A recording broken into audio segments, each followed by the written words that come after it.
May sumpa ba sa topic? Ano ang pananaw ng Islam sa kulam, sakit at pamahiin? Bismillahirrahmanirrahim.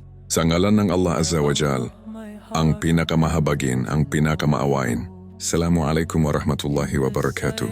Ako muli si Be Inspired ang maghahatid sa inyo ng katotohanan tungkol sa Islam at ang mga kwento nito.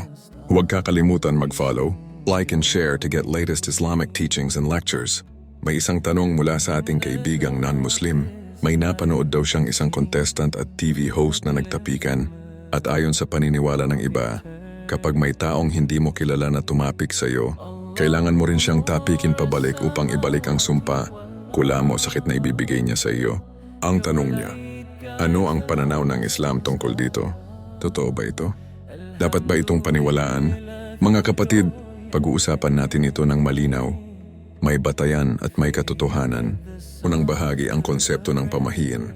Sa maraming kultura may mga paniniwala tulad ng kapag may bumati na hindi kilala, may dalang masama. Kapag may humipo, maaaring may sumpa. Kapag may nangyari, may balik na ritual. Ngunit sa Islam, ang ganitong uri ng paniniwala ay tinatawag na pamahiin. At ang Islam ay malinaw dito. Ikalawang bahagi.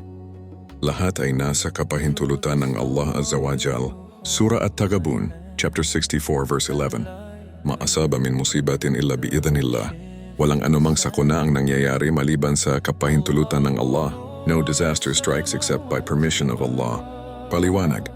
Ito ang pinakamahalagang prinsipyo sa Islam. Walang sumpa, walang kolam, walang sakit. Ang makakagawa ng anumang pinsala kung hindi ito pinahintulutan ng Allah Azza wa Jal. Hindi ang tao ang may kapangyarihan. Hindi ang tapik. Hindi ang ritual. Ang kapangyarihan ay sa Allah lamang. Ikatlong bahagi, ang paniniwala sa pamahiin ay delikado. Hadith mula kay Prophet Muhammad sumakanya nawa ang kapayapaan at tiaratu shirk. Ang paniniwala sa pamahiin ay shirk. Superstition is shirk. Paliwanag. Ang shirk ay ang pinakamalaking kasalanan sa Islam. Ito ay pagbibigay ng kapangyarihan sa iba bukod sa Allah Azza wa Jal. Kapag naniwala ang isang tao na ang isang simpleng tapik ay may kapangyarihang magdala ng sumpa, para na rin niyang sinasabi na may ibang may kontrol sa kanyang buhay bukod sa Allah. Ikapat na bahagi, mayroon bang kulam sa Islam? O kinikilala ng Islam ang sihir o magic? Ngunit hindi ito simpleng tapik lamang. Surah Al-Baqarah, chapter 2, verse 102. وَمَا هُمْ بِضَرِّنَا بِهِ مِنْ أَحَدٍ إِلَّا بِإِذْنِ اللَّهِ. Hindi sila makakapinsala sa sinuman maliban sa kapahintulutan ng Allah. They cannot harm anyone except by permission of Allah. Paliwanag. Kahit ang sihir, hindi ito gumagana kung walang pahintulot ng Allah Azza wa Jal. Kaya hindi dapat matakot ang Muslim sa tao, kundi dapat lamang siyang magtiwala sa Allah. Ikalimang bahagi, ano ang dapat gawin ng isang Muslim? Kapag may nararamdamang takot, hindi siya gagawa ng pamahiin, hindi siya gaganti ng tapik. Sa halip, lalapit siya sa Allah Azza wa Jal. Surah Al-Falaq, chapter 113. Qul a'udhu bi Rabbil Falaq. Sabihin mo, ako ay nagpapakupkop sa Panginoon ng bukang liwayway. Say, I seek refuge in the Lord of Daybreak. Surah An-Nas, chapter 114. Qul a'udhu bi Rabbin Nas. Ako ay nagpapakupkop sa Panginoon ng sangkatauhan. I seek refuge in the Lord of Mankind.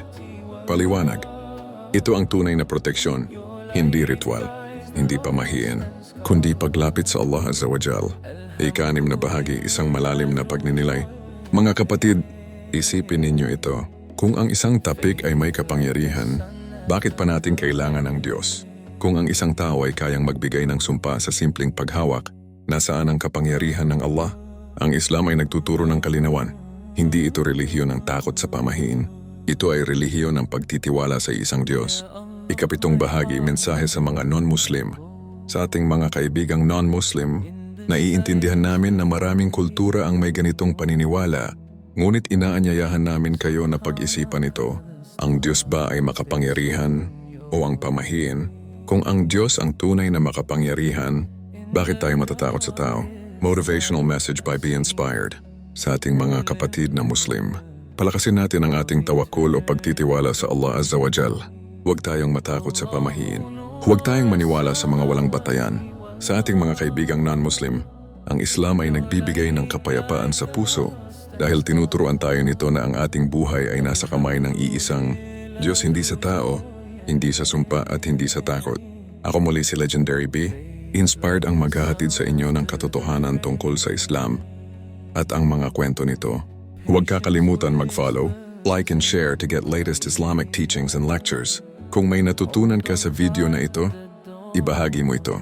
Maaaring ikaw ang maging daan upang mawala ang takot ng iba at mapalitan ito ng pananampalataya. Assalamualaikum warahmatullahi wabarakatuh.